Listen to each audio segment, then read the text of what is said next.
Tal y como apuntaba Ignacio, hace 10 años que la LOE, en su artículo 155.2, decía justamente que en el plazo de 10 años España se comprometía a alcanzar la media de los países de la Unión Europea en inversión educativa. Justo al cumplirse ese plazo, constatamos que hoy no estamos más cerca de alcanzar ese objetivo, sino más lejos. Quiero señalar también que hace poco más de 20 años la Federación de Enseñanza de Comisiones Obreras, consciente de que las políticas educativas no se pueden desenvolver sin recursos, consciente de que sin recursos no hay resultados, presentó una iniciativa legislativa popular para llevar al Parlamento una ley de financiación del sistema educativo que nos hiciera alcanzar la media de los países de la Unión Europea en inversión educativa. Pues 10 años después de la LOE, 20 años después de la iniciativa legislativa popular de Comisiones Obreras por una ley de financiación educativa, podemos constatar que estamos más lejos de alcanzar ese objetivo, más lejos de llegar a los niveles de inversión educativa que tienen los países de nuestro entorno, que tienen los países europeos. Este estudio, Crisis económica y financiación educativa, hace un recorrido por lo que han supuesto las políticas de recorte en educación y yo sí haré alguna referencia a qué han supuesto para el sistema educativo esos recortes de forma siquiera sea breve. Como señala el informe, el recorte total de la inversión educativa, y lo ha dicho Tojo, se aproxima a los 9.000 millones de euros, 8.920 millones de euros en el periodo estudiado entre el 2009 y el 2013, lo que representa un 16,6, lo ha dicho Ignacio. Si lo calculáramos en euros constantes, es decir, deflactando el IPC, la pérdida real de inversión educativa se aproximaría al 25%. Podríamos concluir que uno de cada 4 euros de inversión educativa se han ido por el sumidero de los recortes. Si analizamos la inversión educativa en relación al gasto público total, vemos que en el año 2009 era el 10,9% y que en el año 2013 había bajado hasta el 9,6%. Doy esta cifra porque me parece significativo. El 9,6% del año 2013 de inversión educativa en relación al gasto público total está por debajo de lo que ese epígrafe suponía en el año 1988. En el año 1988 era el 9,79% el porcentaje de inversión educativa en relación al gasto público total, en el año 2013 era del 9,66%. Los niveles de inversión educativa en nuestro país, como consecuencia de los recortes, se están aproximando peligrosamente a los de los años 80, lo que nos remite a pensar que, en fin, es una especie de déjà vu. Hay 25 años perdidos en la asignatura de mejorar los niveles de inversión educativa en nuestro país. Estamos en niveles de inversión educativa, medido en porcentaje del Producto Interior Bruto, por ejemplo, de finales de la década de los 80, pero si las pretensiones del Gobierno de seguir recortando en educación se llevaran a cabo por el próximo Gobierno, esperemos que no, pues pronto estaríamos en los niveles de inversión educativa de 1985. Quiero hacer constar que en 1985 la escolarización no era obligatoria hasta los 16 años, solo era hasta los 14, y que la educación infantil de 3 a 6 años no estaba universalizada y ahora sí. Luego estamos hablando de, con unos niveles de inversión educativa similares a los de 1985, atender a un universo de alumnos mucho más amplio, mucho más extenso. Esos recortes en educación han tenido consecuencias mensurables para los ciudadanos y para el sistema educativo. Y yo telegráficamente voy a hacer un rápido recorrido por las consecuencias. En primer lugar, han supuesto la pérdida de empleo de profesorado y de otros trabajadores del sistema educativo. Según datos del Anuario Estadístico del Ministerio de Hacienda y Administraciones Públicas y según el periodo concreto que se vea, la pérdida de empleo neta podría estar entre los 28 y los 32.000 profesores.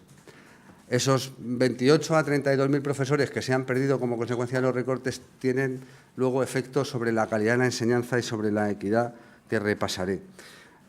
También se han incrementado los niveles de precariedad en el empleo, ha aumentado de forma muy notable el empleo precario, el empleo interino en el sistema educativo, y se ha producido, como consecuencia de las limitaciones en la tasa de reposición de efectivos, un envejecimiento de las plantillas de profesores muy notable, muy acusado. La pirámide de profesorado está envejecida como consecuencia de que no se han estado convocando oposiciones durante mucho tiempo.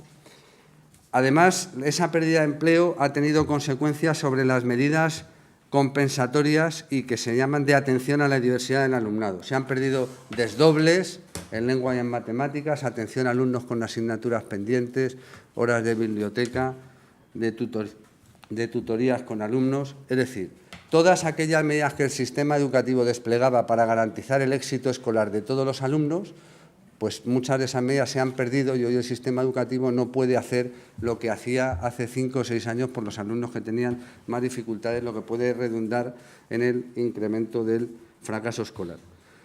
Se han visto también seriamente tocadas las políticas socioeducativas, becas y ayudas radicalmente reducidas, becas de libros de texto, ayudas de comedor, número de alumnos transportados se ha visto seriamente reducido como consecuencia de los recortes. También se ha reducido el capítulo de inversiones con el que se construyen centros públicos. Ha habido un parón, una ralentización en la construcción de oferta pública y en el remozamiento de los centros. A veces hay un parque de construcciones escolares con una cierta antigüedad y como el capítulo de inversiones con el que eso se puede arreglar se ha visto reducido, pues hay dificultades para hacerlo. Y se han visto incrementadas las ratios de alumnos por clase de forma muy significativa también. En algunos casos, como el bachillerato o la formación profesional de grado medio superior, han alcanzado el 20% real de incremento de alumnos, de número de alumnos por clase. El recorte del gasto se ha centrado sobre todo en la enseñanza pública. La enseñanza privada no varía apenas, por lo tanto, hay que señalar eso. La enseñanza pública es la que garantiza la universalización del derecho a la educación, la que en nuestro país atiende al 70% del alumnado escolarizado y es donde se han concentrado la mayor parte de los recortes. Hay comunidades autónomas donde incluso en este periodo de crisis y de recortes se ha incrementado el gasto en conciertos, como por ejemplo Asturias, Cantabria, Madrid, Murcia, Navarra o La Rioja. La inversión en educación superior ha sufrido también un serio varapalo como consecuencia de los recortes. En torno a 1.700 millones de euros han perdido los presupuestos de las universidades públicas, a la vez que se aumentaba el gasto privado en educación superior, porque se ha derivado a tasas académicas una parte de los recortes que ha sufrido la financiación de las universidades, de tal manera que las tasas académicas han pasado de representar en el 2009 el 17,6% de la financiación total de las universidades, al final del periodo estudiado en el 2013 representaban ya el 25,9%. Aquí hay una conclusión clara: menos gasto público, más gasto privado, pero aumenta también se quiebra la igualdad de oportunidades, porque habrá quien puede aumentar el gasto privado para compensar la pérdida de inversión pública y habrá quien no. Por lo tanto, aumento de la desigualdad en nuestro país de forma muy notable si hablamos de educación. La evolución de fondos para becas también lo tenéis analizado en el estudio. Aquí habría que distinguir entre el periodo 2009-2011 con la anterior Administración. Se incrementó en 30 millones de euros, el 1,6%, el gasto para becas y con la siguiente Administración, con el Partido Popular, se redujo en 270 millones de euros la inversión para becas hasta el 2013, insisto, lo que supone un 15% de reducción. Quiero recordar aquí, a los que lleváis el tema de educación, habéis conocido el estudio que presentamos de tasas becas. Nuestro país tiene uno de los niveles de tasas universitarias en grado y en máster más caro de la Unión Europea. Somos el 6º país más caro en tasas universitarias de la Unión Europea y, sin embargo, de los que menos ayudas tenemos para los estudiantes en forma de becas o de otro tipo de ayudas que en ese estudio que presentamos en su momento analizábamos. El estudio da cuenta también de la caída del gasto por alumno. En la comparación internacional, si analizamos el porcentaje de inversión educativa medido en porcentaje del Producto Interior Bruto, vemos que España está ocupando los últimos lugares de la Unión Europea en ese epígrafe y, como señalaba, mientras desciende el gasto público, aumenta el gasto privado, mientras que el gasto privado en la Unión Europea representa el 0,3% del Producto Interior Bruto, en nuestro país representa el 0,6%, el doble. Eso en el 2013. Hoy sería una cifra todavía mayor, estaría cercana al 0,8%. Es decir, los recortes están haciendo que se derive a los ciudadanos, que se derive a las familias una parte significativa del gasto educativo, como señalaba, aumentando la desigualdad y quebrando la igualdad de oportunidades. Así las cosas, yo creo que merece la pena señalar cuál es la prioridad para Comisiones Obreras en este contexto en el que además estamos a unos pocos días, como decía Ignacio, de las elecciones políticas. Unas elecciones políticas a las que todos los partidos que concurren han dicho por activa y por pasiva que van a buscar un pacto educativo. Algunos tendrán más crédito que otros a la hora de decir esas cosas, porque quiero recordar que hay una reforma educativa encima de la mesa que cuenta con el aval solo del partido del Gobierno, lo que en nuestro país no tiene ningún precedente si hablamos de las reformas educativas que ha habido, que siempre han contado con avales más amplios que el del partido del Gobierno. Pero yo sí quiero decir a los partidos que concurren a las elecciones que para que haya un pacto educativo, la prioridad es convertir a la educación en una prioridad. Para Comisiones Obreras no podrá haber un pacto social por la educación, que nosotros entendemos que debe preceder a un pacto político, pacto social y pacto político después. No habrá pacto social por la educación si no hay una apuesta decidida por mejorar la financiación de nuestro sistema educativo, con dos escalones. Primero, recuperar los niveles de inversión educativa o llegar a los niveles de inversión educativa de los países de nuestro entorno. Ahí estamos hablando de incrementar algo más de un punto el porcentaje de inversión educativa en relación al Producto Interior Bruto. Estamos hablando de invertir en una legislatura en torno a 10.000 millones de euros más en educación. Y un segundo escalón, que es tener la mirada en el 7% de inversión educativa medido en porcentaje del PIB, a más medio plazo, pero tener ese horizonte. Y si no, que nos expliquen los partidos políticos que concurren a las elecciones cómo van a cuadrar el círculo, cómo van a universalizar la educación hasta los 18 años, que va en el programa de más de un partido político, cómo van a garantizar la universalización de la educación hasta los 18 años, que quiere decir atender a toda la oferta real existente. ¿Cómo van a hacer eso si no se incrementan los niveles de inversión educativa? ¿Cómo van a reforzar la formación profesional, apuesta necesaria, clara y que los partidos políticos llevan en su programa si no mejoran los niveles de inversión educativa? ¿Cómo van a mejorar los niveles de escolarización en el 0,3 que también señalan en sus programas políticos si no se mejora la inversión educativa? De tal manera que queremos dejar un mensaje claro y nítido.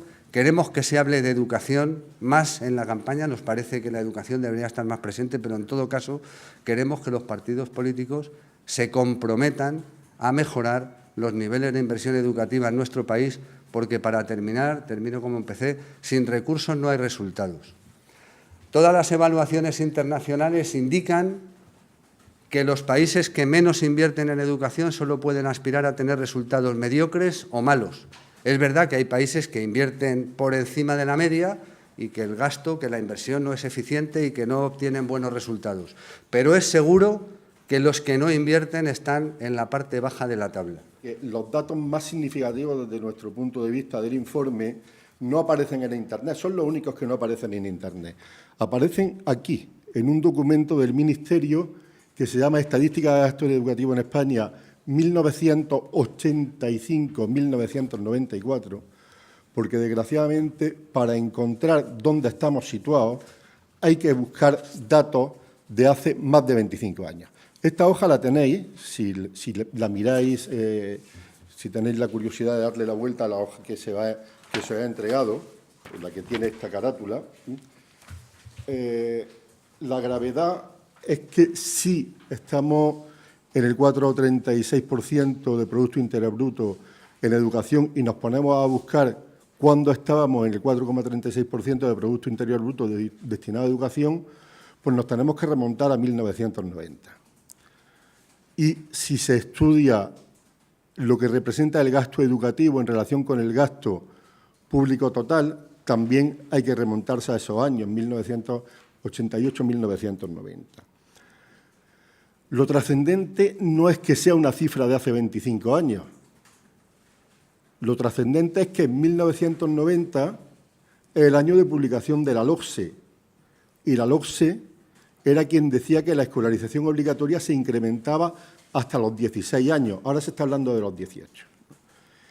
Quiere decir que tenemos el mismo nivel de inversión educativa que teníamos cuando la escolarización obligatoria era hasta los 14 años y cuando no había gratuidad de la educación infantil, que quien consagra la gratuidad de la educación infantil es la LOE ya en el año 2005. Esa es la referencia que creemos más constatable, en la que mejor define la situación de deterioro a la que nos están conduciendo los recortes en estos años. A estar en los mismos niveles de inversión que existían cuando lo que funcionaba era la antigua EGB, escolarización 14 años, cuando prácticamente los niveles de educación infantil eran escasísimos y no había gratuidad de la educación infantil. El documento termina en el 2013, pero tenemos las previsiones del señor de Guindos en el programa de estabilidad que se acaba de presentar ante la Unión Europea hace poco más de un mes, ¿no? Y ahí dice que en este momento, entre 2013 y las previsiones en 2016, el Producto Interior Bruto en educación ha descendido otras 2 décimas, lo cual significa, en la previsión del Gobierno, no en la nuestra, en la previsión del Gobierno, 2.000 millones más. Quiere decir que los 9.000 millones, según el Gobierno, en este momento ya son 11.000 millones. 11.000 millones es ya un recorte del 20% si vamos de menos a más.